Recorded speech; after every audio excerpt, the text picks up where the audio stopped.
Nay, pahingi ako ng pamasahe papuntang eskwelahan, bi. Hala siya, maglakad ka lang, oy. Dati sa panahon ko, hindi pa uso yung pamasahe na yan. Uy, malilit na ako, oy. Dati, dadaan pa kami sa maraming ilog bago makapasok sa eskwelahan.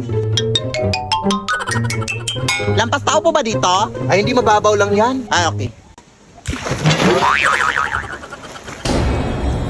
Akyat din kami dati sa napakaraming bundok para makapasok lang. Tapos may mga layon pa.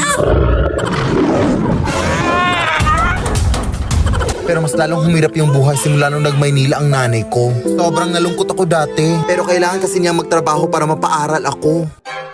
Ang Cebuana Luwilier ang naging katuwang ko sa buhay dati. All in kasi ang serbisyo sa Cebuana Luwilier. Ito ang naging kaagape ko sa iba't ibang uri ng pagsubok sa buhay. Naging madali yung pagpapadala ng pera ng nanay sa Cebuana Luwilier pera padala. Dito din ako nagsasangla ng mga jewelries ko sa tuwing nangangailangan ako ng extra money.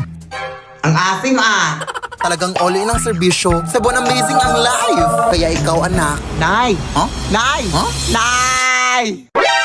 Ang dami mo na namang nakwento, Nay. Naabutan na naman tayo ng gabi. Bukas na lang ako papasok. Uy, huwag kang mag-alala. Hindi na ako manghihingi ng pamasahe. Maglalakad na ako. Lalakarin ko na lahat ng bundok at ilog sa Pilipinas. Lo.